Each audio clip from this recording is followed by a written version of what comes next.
Hey everybody, welcome back to Video Game. So today we're going to continue the series on the MiSTer FPGA DE10 Nano project, and it's been 48 hours since we last talked about the Nintendo 64 core, so you know Robert or FPGAZumSpass has definitely updated it since then. We've got some major new updates bringing us some brand new playable games and some major game improvements as well. Let's jump right into it this evening, and we're going to go to Doom 64. Last time we saw this game, there were red bounding boxes around every single sprite that showed you the different polygonal meshes in the background as to how the world was made. Really interesting from a technical perspective, very wrong from a gameplay perspective. This is what Doom 64 currently looks like, and this is what we were getting just like 72 hours ago. A complete night and day difference. Doom 64 is now 100% playable on the current core, looking, sounding, and playing exactly like you would expect. As we switch back over to the original Doom 64 intro here with no glitches, you can tell just how fundamentally different of a change this is.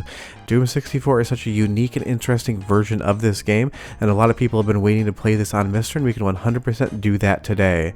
Now just be aware I'm going to be showing two different sources of footage, Doom 64 and a patched version that fixes a lot of the lighting aspects in the game because by default they are incorrect. But you'll see here all of the sprites look correct, and if we move over to the previous core, you're going to get all of these red bounding boxes around the enemies. It used to freeze, then we started being able to play it with these red bounding boxes.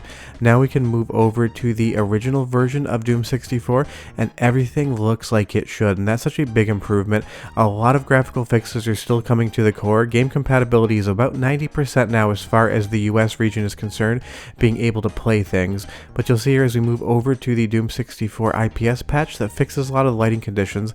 This is definitely less dramatic of a Doom, but it's definitely one that's easier to see, and that's one of the biggest complaints about Doom in general, is that it can be very hard to actually see what you're doing. And the great thing about the current core is whichever version you want to play, it's playing correctly, and that's a fun time because this is such a unique version of Doom. It is fun to be able to have something like this. Let's just punch a pinky right in the face. Big thanks to Andy D with helping for captures this week. He's the one that punched that pinky to death. But honestly, it's so much fun to see these games get improved. It was only like a week and a half ago where you couldn't even play this game. The minute you shot an enemy, the game would hard lock there. The music would still play in the background, but all of the processes would halt and you would have no forward momentum in the game whatsoever. That is 100% fixed right now. I don't think anyone has beaten this game quite yet, but I know people are working on it. So once I know this game is completable, I'll let you know in an update video on Nintendo 64. But I'm guessing it should be perfectly fine. There's been no issues whatsoever. People have been playing it. No one's reported any hitching or freezes yet. So if you want to play Doom 64 on the current core, you can definitely do that, and I can't recommend the game enough. Now, other games that have come alive, and these are patched ROMs, 64 DD games are now loading on the current core. I believe almost all of them are. There's a few instances where they get into the test menu but can't be navigated. But the expansion version of F-Zero here is now working on the core. You can start designing your own tracks, racing around new ones. This is more F-Zero, and I know it's going to make some people on Discord very, very happy to see this. But of course, the Nintendo 64 had that disk drive add-on attachment, and while the library is definitely thin and there's not a ton of amazing things on there, getting this compatible with the core is amazing in its own right. Fell off the course, you're gonna just go down and retire and we'll start back over again. But the DD was such an interesting piece of hardware, and if you actually want to purchase one today, you better bring your wallet because you're talking about a mortgage payment for a box version, and some of the games can be exceedingly expensive as well. Now you can do this on real hardware with a flash cart. If you have the patched versions of the games, you can play them, but this is something that wasn't working on MiSTer up until like 24 hours ago. A few games did a few things, but now the majority of the DD library you can at least experience. And as far as F-Zero is concerned, whether it's the track editor or the actual racing in and of itself, it is just working, and you can definitely check it out today. And that's just awesome because there's such a unique library on the DD and a lot of games people haven't experienced. But I will say, because this is a different version of the game, it's got slightly different soundtrack elements, and it does sound amazing on the current core. Listen, and I'll be right back.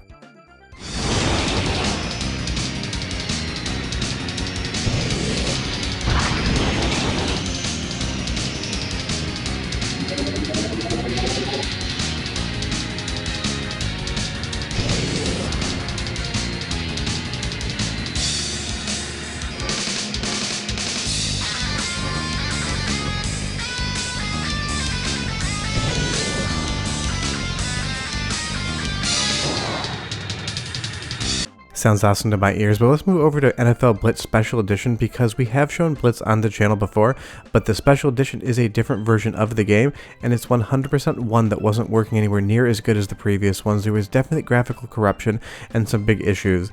The good thing is on the current core, this is working exactly as it should, and this is probably the best version of NFL Blitz on the console in my opinion.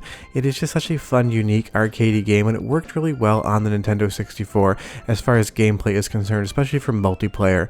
This is just one of those classic 90s games that pretty much everyone remembers from arcades or consoles if you were alive back then, and if you don't remember it, definitely play it, especially with friends. The CPU in this game can be absolutely brutal. It's definitely going to destroy you, but that's the entire point of the game. This is football, except it's amped up to 11. The violence is there, and there's basically no fouls whatsoever. This was just a hot property back in the day, just like NBA Jam. These games were everywhere, and they were so much fun, and it is great to get the Special Edition working on the current core because there's more than one version of NFL Blitz that you can play, but for my money this is definitely the best one. And tell me down below if you played this back in the day. I would be curious, and as usual, if there's any games I haven't tested yet that you want to see on the channel, let me know down below. I will be showing some more 64 DD stuff in the next video, but I kind of want to break that up. Maybe we'll do a Special Edition video just for that. But again, if you want to play NFL Blitz today, the Special Edition, this is just fundamentally improved over where it was before. We started where we couldn't even see the plays. You'd basically just be picking blind because the play menu had nothing in it whatsoever. Game was prone to freezing, just basically corruption all over the place. Now if there's anything wrong with the gameplay footage whatsoever, I cannot tell, but if you see anything at all, leave me a comment down below. You guys are eagle-eyed, and because I look at this footage in an editing system, I don't have the same ability to catch absolutely everything. But it's the end of the first quarter, and of course midway in the results screen has to put a woman in there, so we're going to fix that with a little bit of Norm Macdonald's as Burt Reynolds. This joke is going to continue. We're going to call it Where's Norm, so look in each Nintendo 64 video for some hidden Norm Macdonald's. But we got a touchdown, and we're moving on to the next game. Puyo Puyo on Nintendo 64 didn't used to work very well whatsoever. Yes, it would boot, yes, you could get in a game, but there was a lot of graphical corruption, a lot of missing sprites, and obviously in a Puyo Puyo game, if you can't actually see what you're doing, it makes the game incredibly difficult to play. You can't see your sprites, you can't see the colors of the different Puyo, it's basically impossible. But now Puyo Puyo Sun on Nintendo 64 seems to be 100% perfect. If there's absolutely anything wrong with this, it is indetectable to tell. And the great part about this is a test, it's also fully 2D. There's really nothing 3D going on with this game whatsoever. Now in the image, if this is not perfect, then I certainly can't tell, and that's becoming more of a common theme in these update videos. Not every single game is going to be perfect. Some still crash, some still freeze, and some still have graphical glitches, but the list of games that's completable and the list of games that don't seem to have any visual glitching at all is growing. So in some games, something like Puyo Puyo Sun here, I would say this seems to be 100% comparable to real hardware. If I handed you a controller and didn't show you what you're playing on, you might not be able to actually guess.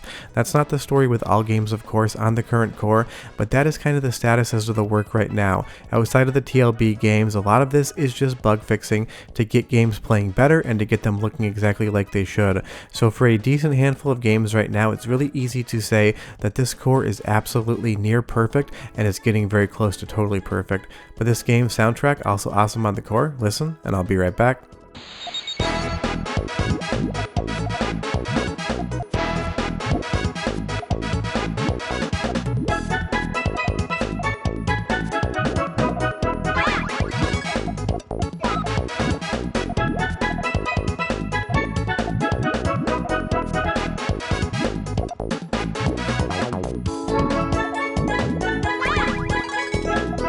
Sounds perfect, and the other thing is you can't go wrong with the soundtrack to this game. It is one of the better ones on the Nintendo 64 in my opinion, but tell me down below what your favorite game soundtrack wise is on the Nintendo 64.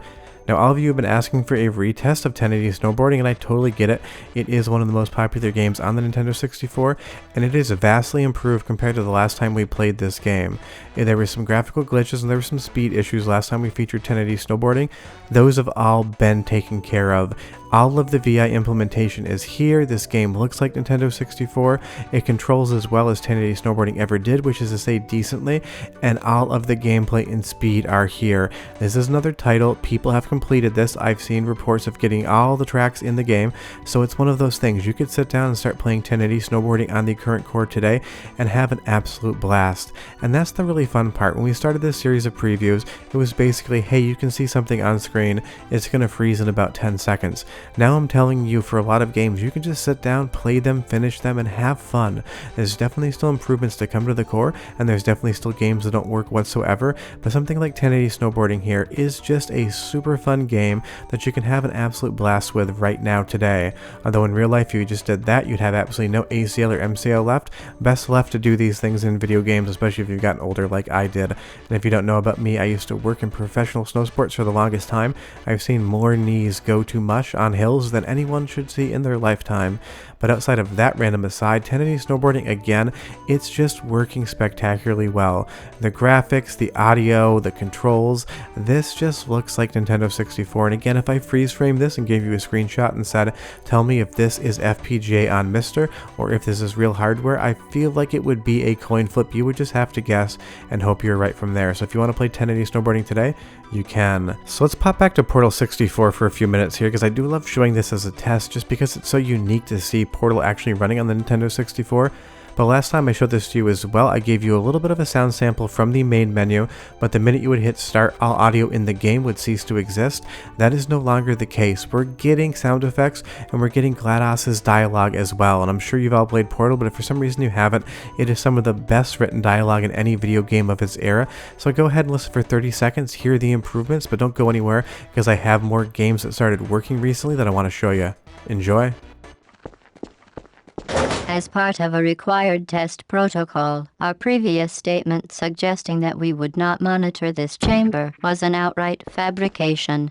Good job. As part of a required test protocol, we will stop enhancing the truth in 3, 2,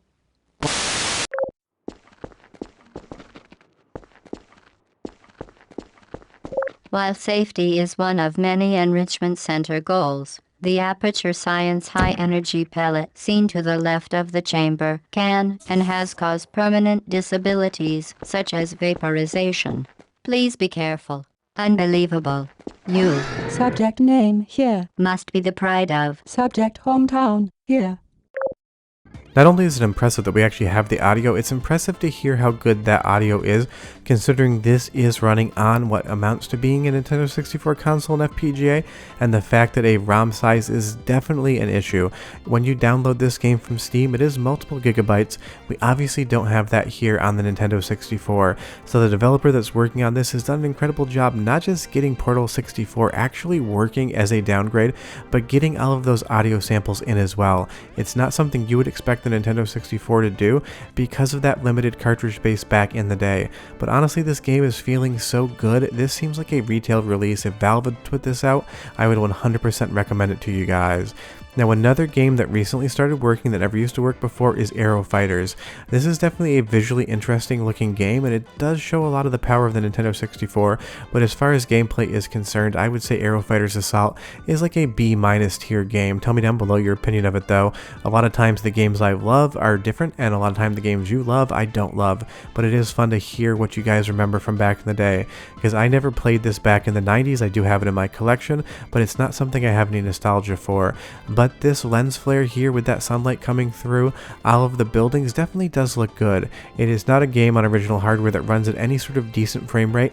It does like to chug, but that's not really surprising, because I've said in previous videos, if you're not familiar with the entire Nintendo 64 library, you might be wondering why some games look like they perform worse on the core or slowly, and that is because a lot of games back in the day just didn't perform that well on the hardware. The Nintendo 64, PlayStation 1, Sega Saturn era was not the era of 60 frames per second as far as 3D was concerned.